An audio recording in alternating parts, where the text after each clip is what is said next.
Hello friends, welcome back to my channel earth mom Dehradun. मैं हूं ज्योति और वेलकम है आप सभी का मेरे चैनल में। सुबह से लाइव्स पे लाइव्स देखते देखते दिमाग की दही हो गई। सोचा था कि कल की वीडियो के बेस पे आज एक रिएक्शन वीडियो बनाऊंगी, लेकिन जैसे ही रिएक्शन बनाने का सोचा, लाइव पे लाइव एक की खत्म होती नहीं कि दूसरे की शुरू, दूसरे की खत्म होती नहीं तीसरे की शुरू, बैक टू बैक। खैर, इन सारी लाइव से रिलेटेड जो रिएक्शन है वो इस वीडियो के बाद आएगा। अभी ये जो रिएक्शन वीडियो है ये हम कल की वीडियो के बेस पे बनाएंगे, जो वीडियो आप सब लोगों ने भी सरिता जेठू जी की दी होगी, क्योंकि हर एक टॉपिक पे एक क्लीन एंड क्लियर रिएक्शन आना भी बहुत ज़रूरी होता है। हालांकि कल की लाइव में बहुत सारी चीज़ें हमें क्लियर भी हुई। काफ़ी सारे क्रिएटर्स ने कल की लाइव हमारी ज्वाइन करी थी। जिन्होंने नहीं देखी है वो जाके कल रात वाली लाइव देख सकते हैं। वहाँ पे ऑलमोस्ट इस कॉन्ट्रोवर्सी से जुड़े हुए सभी क्रिएटर्स आए थे और पब्लिक ने उनसे काफ़ी सारे सवाल और जवाब भी करे, जिनके जवाब भी उन्होंने वहाँ पे दिए हैं। तो आप जाके वो लाइव वहाँ पे देख सकते हैं। और इस रिएक्शन वीडियो को एंड तक आप लोग ज़रूर देखना, क्योंकि ये बहुत मुद्दे और फैक्ट्स पे बात करने वाले हैं हम इस वीडियो में। कल सरिता जेठू जी ने एक तरीके से अपना एक कमिटमेंट पूरा किया, और वो इसीलिए क्योंकि ये कमिटमेंट वो सोशल मीडिया के प्लेटफॉर्म पर ही करके गए थे।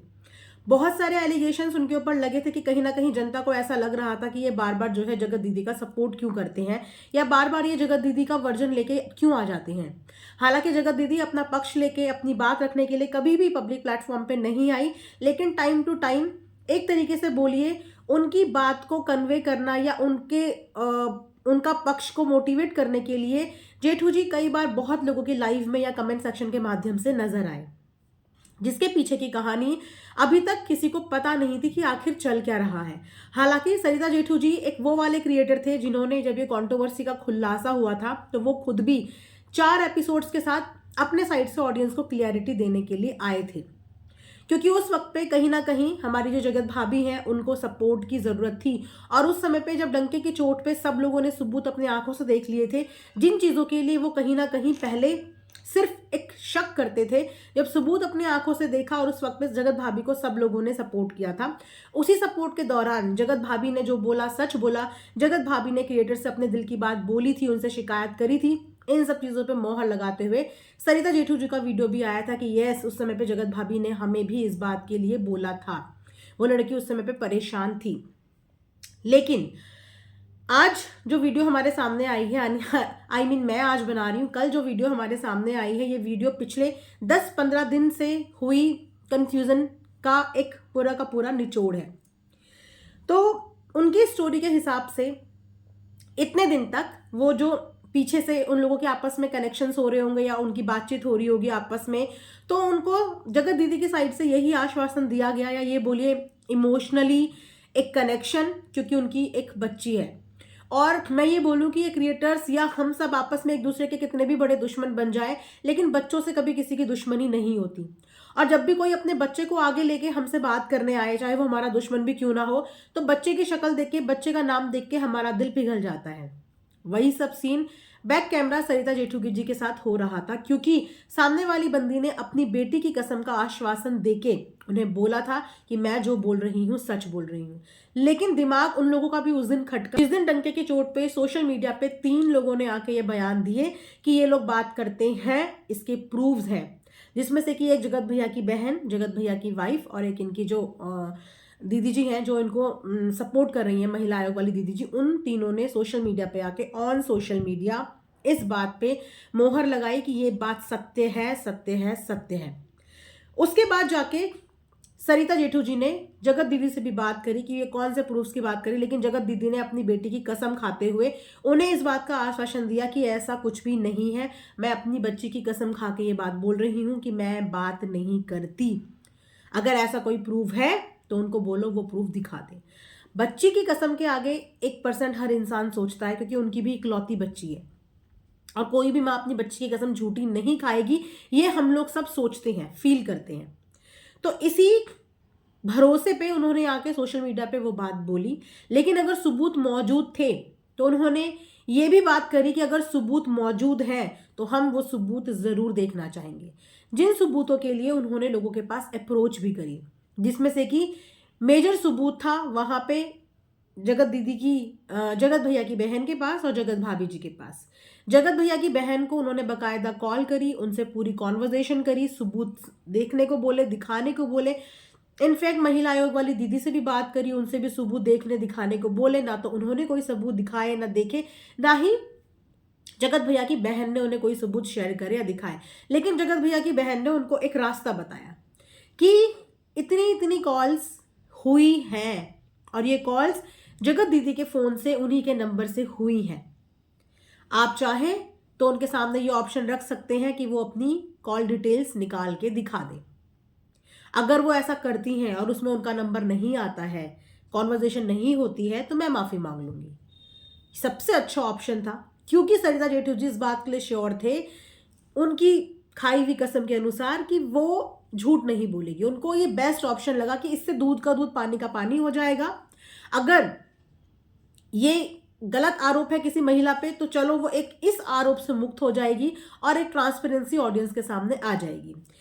ये सोचते हुए वो गए जगत दीदी के पास और बोला कि अपनी सीडीआर देना, तेरे पास बहुत अच्छा मौका है अपने आप को इस चीज में साबित करने का कि तू बातचीत नहीं करती है। क्योंकि सामने वाली बंदी ने बहुत कॉन्फिडेंटली ये बात बोली है, वो बहुत कॉन्फिडेंट है और उसने इस बात का खुला चैलेंज कर दिया है कि अगर ऐसा है तो अपनी सीडीआर निकाल के दिखा दो।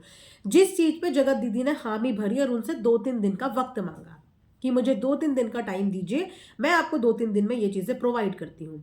दिन बढ़ते गए, 3 से 4 दिन हुए और मुद्दा यहाँ पे छिड़ गया जगत भैया और आकांक्षा का। कंट्रोवर्सी अलग मुद्दे पे छिड़ गई और वो मुद्दा कहीं ना कहीं पैक हो गया। लेकिन क्योंकि सरिता जेठू जी ने ऑलरेडी पब्लिक प्लेटफॉर्म पे ये कमिटमेंट किया था और उनकी ऑडियंस उनसे इस सवाल का जवाब बार बार मांग रही थी, क्योंकि लोगों की ये गलतफहमी होती है कि ऑडियंस भूल जाएगी, हम एक नया मुद्दा खड़ा कर देंगे तो पुराने मुद्दे पे ऑडियंस का ध्यान नहीं जाएगा। लेकिन आजकल ऑडियंस इतनी एडवांस है कि वो कोई चीज भूलती नहीं है। अगर आप कोई कमिटमेंट करके चले गए तो वो टाइम टू टाइम आपको वो कमिटमेंट याद दिलाती रहती है कि आपने ऐसा कमिटमेंट किया था, क्या हुआ उसका। तो जब 4-5 दिन हो गए, अगेन सरिता जेठू जी ने जगत दीदी को अप्रोच किया कि हाँ जी 2 से 3 दिन गुजर चुके हैं, 3 से 4 दिन भी हो गए हैं, कॉल डिटेल्स कहाँ है। तो वहां से जगत दीदी का रिप्लाई आता है कि मेरी तरफ से तो सब कुछ खत्म हो गया है और मैं अब इस चीज को बढ़ाना नहीं चाहती हूँ। मेरी तरफ से सब खत्म हो गया है, मैं इस सब चीज को बढ़ाना नहीं चाहती हूँ और नहीं बढ़ाते हैं इस मुद्दे को। एक तरीके से सीडीआर देने से मना कर दिया। वहीं से सरिता जेठू जी का दिमाग खटक गया कि हमने तो बहुत कॉन्फिडेंस के साथ सामने वाले से मांगी थी कि सामने वाला अपने आप को सच्चा प्रूफ कर देगा, लेकिन सामने वाले ने 3-4 दिन हमारे वेस्ट भी करे और मुद्दा कंट्रोवर्सी का अलग खड़ा हो गया। और अब वो सोच रहा है कि इस मुद्दे की आड़ में मैं आराम से निकल गया, अब मुझे किसी को सफाई देने की जरूरत नहीं पड़ेगी। लेकिन सरिता जेठू जी ने अपनी ऑडियंस से ये बात का कमिटमेंट किया था कि हम जो भी चीजें हुई हैं वो बताएंगे।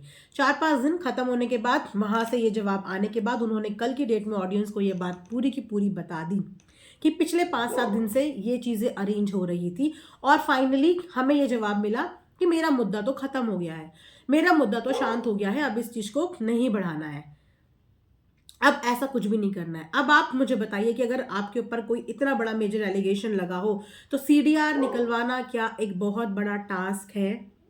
क्या सीडीआर निकालना बहुत कॉम्प्लिकेटेड है? वो भी अपने खुद के पर्सनल नंबर की सीडीआर निकालना क्या इतना मुश्किल है? और वो भी तब जब उस सीडीआर के बेस पे आप अपने ऊपर लगे एक इल्जाम को क्लियर कर सकते थे। सुनने में ये भी आ रहा है कि इस समय पे जगत दीदी के फैमिली वाले उनको बिल्कुल भी सपोर्ट नहीं कर रहे हैं। इसका मतलब क्या जगत दीदी के परिवार वाले चाहते हैं कि उनके घर की बेटी या उनके घर की बहन जिंदगी भर इस धब्बे में रहे, या फिर उन्होंने मान लिया है कि हाँ उनकी बहन के ऊपर जितने भी इल्जाम लग रहे हैं, बेटी के ऊपर जितने भी इल्जाम लग रहे हैं वो सही है, क्योंकि सही इंसान अपने लिए लड़ता है, अपने ऊपर लगे हुए दाग के लिए लड़ता है।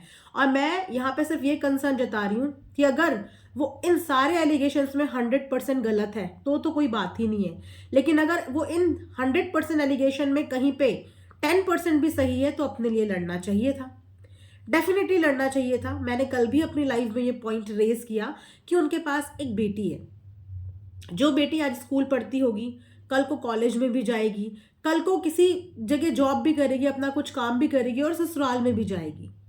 और जो धब्बा उसकी माँ के ऊपर लगा है ये ग्लोबल डिफेमेशन है। अगर ये कोई चोट होती या कोई गाली गलौच होती तो लोग आज याद रखते, 2-3 महीने बाद भूल जाते। बोलते हैं ना कि वक्त हर चीज का मरहम होता है। हाँ, वक्त हर चीज का मरहम होता है, लेकिन वक्त इज्जत का मरहम नहीं होता।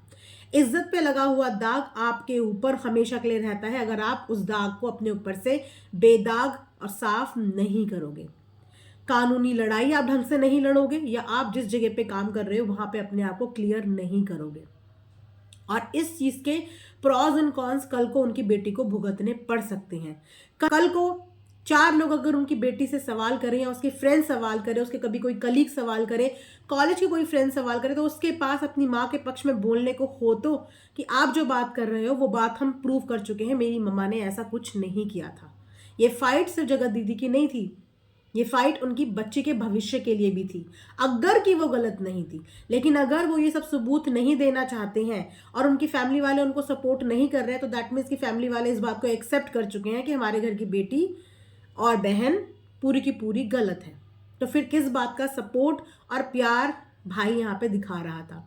भाई ने तो खैर पहले दिन ही इन सब चीज़ों को एक्सेप्ट कर लिया था, लेकिन पहले वाली चीज़ों के अलावा जो नई चीज़ें सामने आई उन चीज़ों पे एक्सेप्टेंस क्यों दी गई? और अगर जगत दीदी ने सीढ़ियाँ नहीं शेयर करनी थी तो फिर सरिता जी और जेठू जी को इस बात के लिए आश्वासन क्यों दिया कि मैं ये सब चीज़ें शेयर करूंगी, आप मुझे कुछ दिन का वक्त दीजिए। ये पूरा का पूरा सीन हुआ, मामला इन 3-4 दिन में कंप्लीट डाइवर्ट हो गया, और जैसे ही सरिता जेठू जी कल इस बात की पुष्टि करने आए, इस बात को लेके क्लियर करने आए, उसके बाद आप सोशल मीडिया का एक अलग ही माहौल यहाँ पे देख रहे हैं। और अब इस बार की कंट्रोवर्सी में जो बचे हुए क्रिएटर थे वो थे सरिता जेठू जी, बाकी सबके नंबर लग चुके हैं। तो अब उनका भी नंबर लग जाएगा या लग गया है, वो आप लोगों को आगे आने वाले दिनों में देखने को मिल जाएगा, क्योंकि जो हमसे टकराएगा वो चूर चूर हो जाएगा। इस कहानी का देखा जाए तो अभी तक भी कुछ भी क्लियर नहीं है कि इस कहानी में असली में विक्टिम कौन है और असली में कल्पिट कौन है, कौन कितना बड़ा गुनहगार है और कौन कितना शरीफ है। क्योंकि डे बाय डे ये कहानी सुलझने की जगह और ज़्यादा उलझती चली जा रही है। पात्र चेंज हो रहे हैं, पर्सनालिटीज चेंज हो रही हैं, चीज़ें चेंज हो रही हैं, सीन चेंज हो रहे हैं, सिनेरियो चेंज हो रहे हैं, इमोशंस चेंज हो रहे हैं, दोस्तों की भाषाएं चेंज हो रही हैं, दोस्तों के नज़रिए शेयर हो रहे हैं। और अभी तो इस कहानी में ऐसी बहुत सारी चीज़ें हैं जो शायद पूरी तरीके से हमारे सामने आई ही नहीं है। लेकिन अगर ये लड़ाई ऑडियंस के इमोशंस की लड़ाई भी है तो कोई बात नहीं, ऑडियंस के इमोशंस बहुत सच्चे हैं, क्योंकि एक ऑडियंस ने यहाँ पे आंसू बहाए हैं, और उस आंसू का अंजाम तो इन सारे क्रिएटर्स को भुगतना पड़ेगा।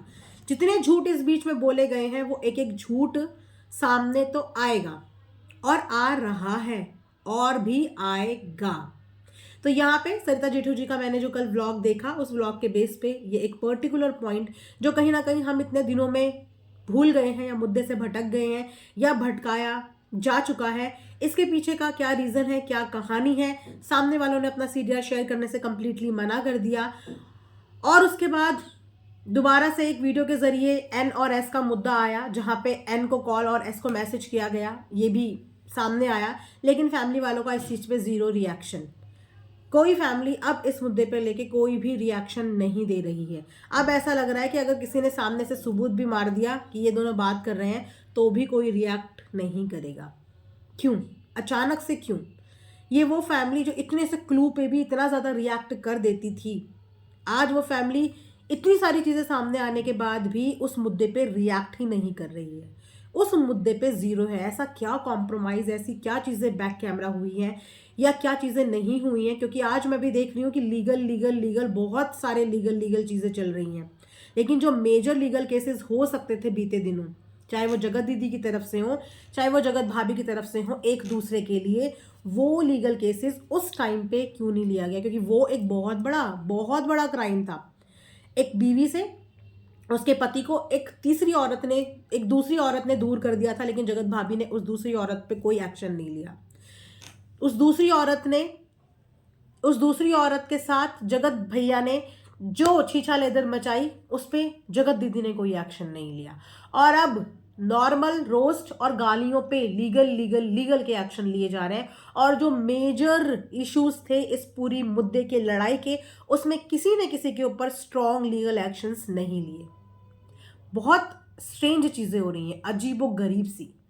जहां पे लेने थे, जो इतने बड़े बड़े मुद्दे हुए, वहां पे किसी ने कोई एक्शन नहीं लिया। और जहां पे मुद्दे इतने बड़े भी नहीं हैं, जिन मुद्दों पे उनका नाम और जिक्र तक नहीं है, वहां पे एक दूसरे के ऊपर लीगल एक्शन लेते हुए नजर आ रहे हैं। देखते हैं इन सब चीज़ों का अंजाम आने वाले दिनों में क्या होता है। कोई भी अपडेट आती है आप लोगों के साथ वीडियो के माध्यम से मैं ज़रूर शेयर करूंगी। बाकी आप सब लोग भी पूरा का पूरा सीन अपनी आंखों से देख रहे हो। आप लोग देख रहे हो ना कि आज से 5-7 दिन पहले हमारा बिल्कुल थॉट प्रोसेस कुछ और था। अब पिछले 3-4 दिन में हम लोगों का थॉट बिल्कुल डिफरेंट हो गया है। ऐसा लग गया है कि धरती ऐसे पलट गई हो, बिल्कुल पलट गई हो। इमोशंस बिखर गए हैं ऐसे, किसके प्रति किसके, किसके प्रति किसके। चलिए नेक्स्ट वीडियो में हम लोग बाकी की बातें करेंगे। जिन्होंने चैनल को सब्सक्राइब नहीं किया है आप लोग सब्सक्राइब जरूर कर देना, वीडियो को लाइक भी करना। Thanks for watching earth mom Dehradun.